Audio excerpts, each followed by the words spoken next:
Il y avait cette différence garçon-fille. Les garçons avaient le droit de faire des choses qu'une fille ne faisait pas. Par exemple, les filles ne devaient pas siffler. Et ça m'a toujours surprise. Mais pourquoi est-ce que je ne peux pas siffler? On nous donnait des injonctions comme ça, mais on ne nous expliquait pas pourquoi. Pourquoi on ne devait pas siffler, pourquoi on ne devait pas grimper aux arbres, pourquoi on devait serrer les jambes et pas montrer nos culottes, parce qu'on n'avait pas le droit de mettre des pantalons. C'était, mais c'est incroyable ces choses comme ça qui étaient... alors que je savais, j'ai essayé pendant des années d'apprendre à mon frère aîné à siffler, puis il n'y arrivait pas.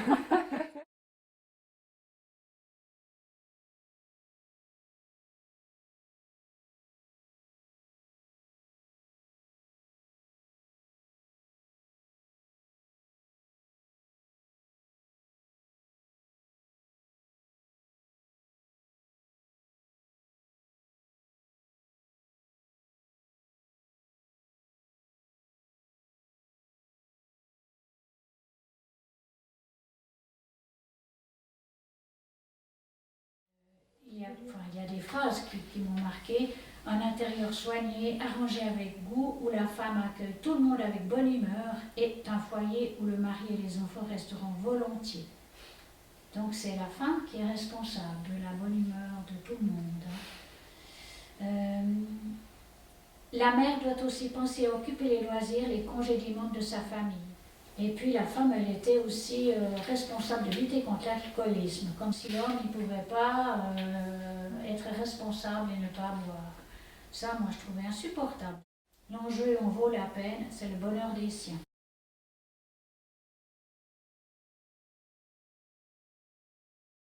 On est allé au vendange avec mon mari, et là, nous avions fait le même travail, c'est-à-dire couper du raisin.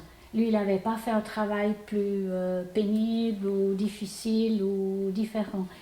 Et quand le vigneron nous a donné notre salaire à la fin de la semaine ou des 15 jours, il m'a dit: alors Monique, je te donne 3 francs de l'heure, puis à Jean-François 5. Moi, j'étais stupéfaite de ça. Là, j'ai osé quand même revendiquer. Je dis: mais on a fait le même travail. Pourquoi est-ce que vous donnez plus à Jean-François qu'à moi?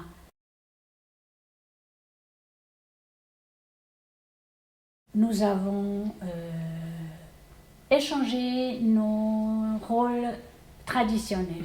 C'est-à-dire que j'ai gagné notre vie et Jean-François était à la maison pour faire tout ce qui est habituel pour une femme et une mère de famille. On a fonctionné comme ça pendant 18 ans. Il était très féministe, il prenait beaucoup la défense des femmes. Quand les femmes disaient oh, « je ne travaille pas », il disait « tu ne dois pas dire ça », parce qu'être à la maison avec 2, 3 ou plus d'enfants, c'est un sacré boulot, hein, qui ne produit rien, mais qui est constamment présent, quoi. Il nous semble n'avoir pu retirer que des avantages de cette façon de fonctionner. Temps libre passé ensemble, épanouissement de chacun dans ce qu'il aime faire, plaisir de provoquer des réactions aussi. Il dit: je me suis donc sentie aussi à l'aise dans les tâches ménagères que dans une activité professionnelle. Même indispensables, ces tâches sont peu épanouissantes, autant pour une femme que pour un homme. C'est ça aussi, moi, je trouvais important, parce que lui, il le reconnaissait. Il disait: mais si ça nous enquiquine, nous, les hommes, de faire ça, les femmes, elles ne sautent pas de joie de faire le ménage ou la cuisine, hein. Sa maman, elle avait peur du candidaton. Et puis ce grand gaillard qui fait rien, parce qu'une femme à la maison, tout le monde sait, elle fait rien, hein. Et les femmes étaient toujours admiratives quand il disait qu'il était père au foyer. Puis les hommes disaient: ah bon, d'un air, ou en tout cas, moi je ne ferais pas ça. Et puis, ce qui nous surprenait toujours, c'est que les femmes lui disaient: oui, mais enfin, à part t'occuper de la maison et des enfants, tu fais bien quelque chose. Puis lui, il retournait la question aux mamans en leur disant: puis toi, tu fais quoi d'autre avec les enfants? Bah rien, j'arrive pas. Je dis: ben moi non plus. C'était étonnant, comme lui, en tant qu'homme, il aurait dû faire autre chose. Quand Jean-François a voulu reprendre du travail après son interruption, il a fait son CV, il a envoyé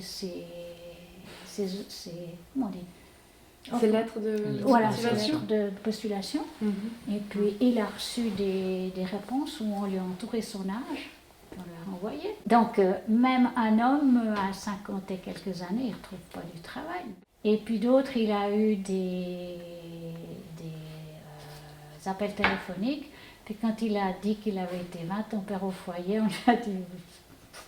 Je pense qu'il a été affecté par ça, Jean-François. Qu'on ne reconnaisse pas tout ce qu'il avait fait hors secteur professionnel.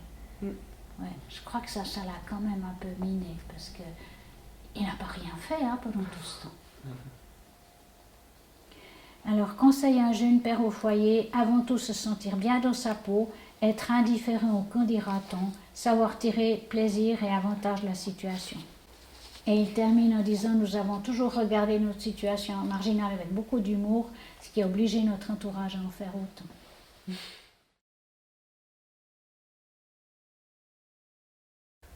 Et j'ai commencé à enseigner et j'avais le droit de vote au point de vue communal et cantonal, mais pas fédéral. Puis ça, je trouvais incroyable, qu'on me confie 30 élèves et que je ne puisse pas aller voter pour les choses les plus importantes du pays. Alors, le premier souvenir que j'ai, c'est d'être allée voter alors qu'on n'avait pas le droit de vote au point de vue fédéral. J'avais 20 ans, je pense, quand j'ai pu aller voter. Et là, j'avais trouvé ça déjà... oui, c'était impressionnant. On était allé à Saint-Pré dans le vieux collège. Et là, j'avais accompagné cette vieille demoiselle qui, toute sa vie, avait travaillé, avait enseigné le piano, était organiste et qui n'avait jamais voté, en fait. C'était assez... Pour moi, c'était... Oui, c'était marquant.